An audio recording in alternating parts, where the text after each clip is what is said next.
ఏమిరా బాలరాజు, ఏమిరా నీ వల్ల ఉపయోగం? చివరికి మిగిలేది అసమర్థుని జీవయాత్ర.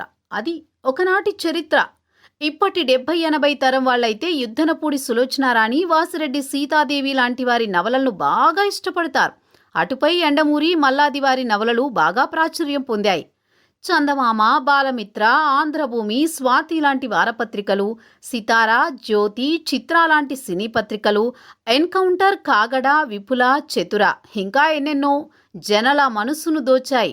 ఆనాటి యూత్కు ఇవి చదవకపోతే దిక్కుతోచేది కాదు. బాల్యంలో వాసిరెడ్డి సీతాదేవి మరీచికా నవల చదివి 3 రోజుల పాటు ఏదో తెలియని లోకంలో ఉండిపోయిన వాళ్ళు ఎంతోమంది. ఇప్పుడు అదంతా గతం. దినపత్రికల సర్క్యులేషన్ బాగా పడిపోయింది. పుస్తకాలను కష్టపడి రాసి సొంత ఖర్చుతో ముద్రించి తెలిసిన వారికి ఉచితంగా పంచడం చూస్తుంటే బాధ కలుగుతుంది. బుక్ ఎగ్జిబిషన్పై సోషల్ మీడియాలో జోకులు, చిరిగిన చొక్కా అయినా వేసుకో, మంచి పుస్తకం కొనుక్కో అనేది నిన్నటి నినాదం అయిపోయినట్టు కనిపిస్తోంది. నేటి పాఠకుడు రేపటి నాయకుడు అనేది వాస్తవం. కానీ అర్థం చేసుకునేది ఎంతమంది? ఉదాహరణకు తెనాలి రామలింగడి కథ అనుకుందాం. పుస్తకంపై చదివితే ఏకాగ్రత, గ్రహణ శక్తి, అన్నింటికీ మించి ఊహించుకునే శక్తి అంటే సృజనాత్మకత పెరుగుతుంది. అదే వీడియో రూపంలో చూస్తే సృజనాత్మకత చస్తుంది. అర్థం కాలేదా? ఒక కథను 20 మంది పిల్లలకు చెప్పండి. ఒక్కొక్కరు అందులోని దృశ్యాలను ఒక్కో రీతిలో ఊహించుకుంటారు. ఆ కథలో ఒక సన్నివేశాన్ని చెప్పి దాన్ని గీయమని చెప్పండి, మీకు 20 రకాల చిత్రాలు వస్తాయి. అదే కథను వీడియో రూపంలో చూపితే దాదాపు అందరూ పిల్లలు ఒకే రకం బొమ్మ గీస్తారు. కృత్రిమ మేధ యుగంలో సృజనాత్మకత ఎంతో కీలకం కానుంది.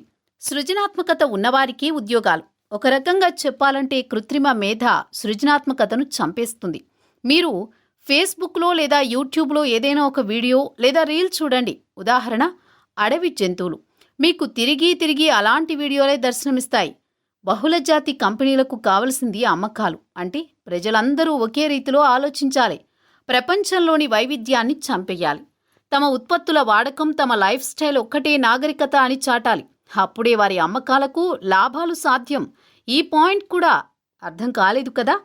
30 ఏళ్ల క్రితం మీరు ఊటీకి పోతే అక్కడ మిర్చి బజ్జీ, పచ్చి క్యారెట్ చిరుతిళ్లుగా దొరికేవి. సిమ్లాకు పోతే మరో రకం లోకల్ చిరుతిళ్ళు. రాజస్థాన్లో అక్కడి వెరైటీ. ఇప్పుడు ఎక్కడికైనా పోండి, అదే పెప్సీ, అదే కోకు, అదే ప్యాకెట్లో దొరికే పొటాటో చిప్స్. ఒకప్పుడు బట్టలను ఒక్కో దర్జీ ఒక రకంగా కుట్టేవాడు. ఇప్పుడు కొన్ని బ్రాండ్లు రెడీమేడ్ దుస్తులు తయారు చేసి మార్కెట్ గుత్తాధిపత్యాన్ని ప్రదర్శిస్తున్నాయి. అంటే లోకం వెనక్కి నడవాలి అని కాదు. ఏది పురోగమనమో ఏది తిరోగమనమో అర్థం చేసుకోవాలి. ఆర్టిఫిషియల్ ఇంటెలిజెన్స్ 2 వైపులా పదునున్న కత్తి. జాగ్రత్తగా వాడుకుంటే ఉపయోగం, లేకుంటే షేవింగ్ చేసుకోవాల్సిన బ్లేడును గొంతు కోసుకోవడానికి వాడినట్టే. చిన్నప్పుడు మా నాన్న సినిమా చూసి ఇంటికి వచ్చి దాదాపు 2 గంటల పాటు మాకు కథ చెప్పేవాడు. కొన్నిసార్లు ఆ సినిమాను తిరిగి సినిమా థియేటర్లో చూస్తే నాకు మా నాన్న చెప్పినప్పుడు వచ్చినంత థ్రిల్ వచ్చేది కాదు. వేసవి సెలవుల్లో మహాభారత హరికథ దేవాలయంలో వినేవారం. దుర్గాంబ అనే భగవతారిని, అభిమన్యుడి పద్మవ్యూహం కథ చెబుతుంటే అక్కడున్న వారందరూ బోరున ఏడ్చేశారు.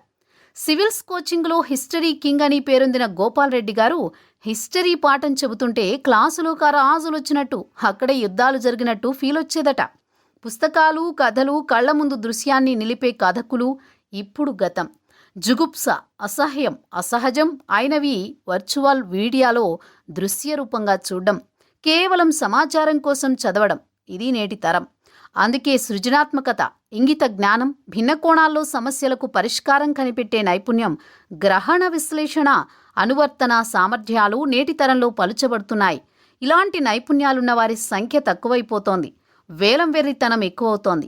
ఇలాంటి వారు రేపటి రోబో యుగంలో స్క్రాప్ కింద మారిపోయే ప్రమాదం. అప్పుడు రోబోలు ఇలాంటి స్క్రాప్ మనుషులతో అనే మాటలేంటో తెలుసా?